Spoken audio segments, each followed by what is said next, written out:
బద్వేలు గురుమూర్తి గారి 77వ పుట్టినరోజు సందర్భంగా ఈరోజు మన బద్వేలు పట్టణంలోని ఆనంద నిలయం నిరాశ్రయుల వసతి గృహం నందు అన్నదాన కార్యక్రమం నిర్వహిస్తున్న వారి ధర్మపత్ని బద్వేలి లక్ష్మమ్మ గారు, అదేవిధంగా వివిధ ప్రజా సంఘాల నాయకులతో ఈరోజు ఇక్కడ మన ఆనంద నిలయంలో అన్నదాన కార్యక్రమం నిర్వహిస్తున్నారు.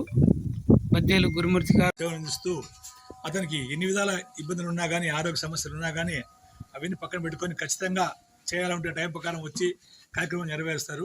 నిజంగా ఈ సార్ గారికి ఈ 77వ పుట్టినరోజు శుభాకాంక్షలు తెలుపుకుంటూ, అలాగే వారికి ఆయురారోగ్యాలతో దంపతులు ఇద్దరు ఆరోగ్యంగా ఉండాలని మనస్ఫూర్తిగా కోరుకుంటూ అందరికీ కూడా ప్రత్యేక ధన్యవాదాలు చెప్పుకుంటున్నాను. Thank you. అందరికీ నమస్కారం. ఈరోజు బద్వేలు గురుమూర్తి సారు 77వ పుట్టినరోజు సందర్భంగా అందరికీ శుభాకాంక్షలు తెలియజేస్తున్నాము.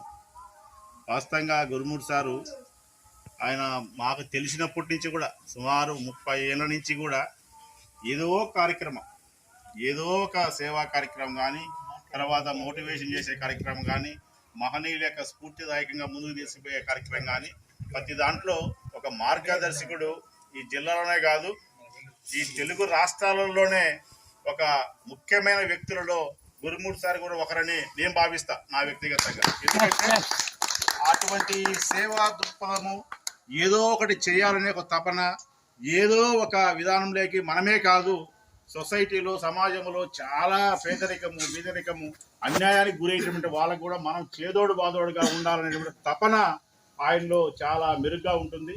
ఆయన చేసేటువంటి ఆ కృషిలో మేము కూడా అంటే చిన్నప్పుడంటే ఉద్యమాల బాట పట్టే ఆ ఏజ్లో మేము కూడా ఇటువంటి వాళ్ళని చూసి మేము కూడా ఈ ప్రజా ఉద్యమంలో పాల్గొనడం జరిగింది. నేనైతే ఒకటే మాట చెప్తున్నాము, సారు సాధించిన అంశాలు ఏమైనా కానీ ఉన్నాయండి సమాజంలో, అటువంటి వాటిని మేము భుజస్కంధాలపైన వేసుకొని పూర్తి చేసేదానికి మేమైతే సిద్ధంగా ఉన్నామని తెలియజేస్తున్నాం. ఇది చెప్పడం కాదు, ఆ ఆచరణలో ఎన్ని కష్టాలైనా కూడా వెనుకడుగేసే విధానం కాదు మాది. ఆ విధంగా తెలియజేసుకుంటూ భవిష్యత్తులో ఇంకా చేసే కార్యక్రమాలన్నీ కూడా చాలా ఉన్నవి. అవన్నీ కూడా సారు ఆధ్వర్యంలో కూడా పూర్తి చేయాలని కూడా తెలియజేసుకుంటూ, రాబోయే రోజుల్లో సారు ఇంకా మంచి ఆరోగ్యాన్ని ఇచ్చి ఈ సమాజంలో ఇంకా కొన్ని మంచి కార్యక్రమాలు చేయాలని మనస్ఫూర్తిగా కోరుకుంటూ సెలవు తీసుకుంటున్నాం.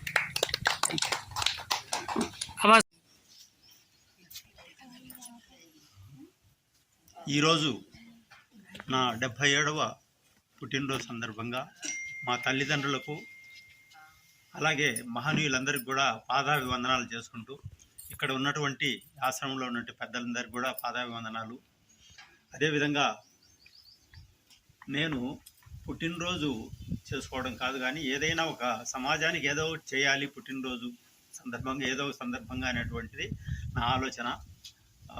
ఇక్కడ నాకు అన్ని విధాలా సహకరిస్తూ ఉన్నటువంటి నా మిత్రులు, శ్రేయోభిలాషులు కేవి సుబ్బారావు గారు, బద్వేలు పట్టణ అభివృద్ధి సొసైటీ ఉపాధ్యక్షులు మరియు ఆర్యవైశ్య వర్తక సంఘం అధ్యక్షులైనటువంటి కేవి సుబ్బారావు గారు, అలాగే నాకు ఒక మిత్రుడు, శిష్యుడు, శ్రేయోభిలాషి, మరి నన్ను ఆదర్శంగా తీసుకొని ఇప్పుడు ప్రస్తుతం బీసీ సంఘాలలో యాక్టివ్గా ఉన్నారు అని అంటే రమణ ఒక్కడే నేను చెప్పగలను. ఎందుకంటే తన కుటుంబాన్ని వదిలిపెట్టి ప్రతి నిత్యము ఎక్కడో ఒక చోట రాష్ట్రంలో ఉండేటటువంటి అన్ని జిల్లాలు, ఈ రాష్ట్రమే కాకుండా తెలంగాణ, అదేవిధంగా కర్ణాటక, ఈ రాష్ట్రాలలో కూడా తన యొక్క సంఘాన్ని, కార్యవర్గాన్ని తయారు చేసి మరి అందరినీ చైతన్యం చేసేటటువంటి కార్యక్రమం చేస్తున్నటువంటి రమణ గారికి నా యొక్క అభినందనలు, దీవెనలు.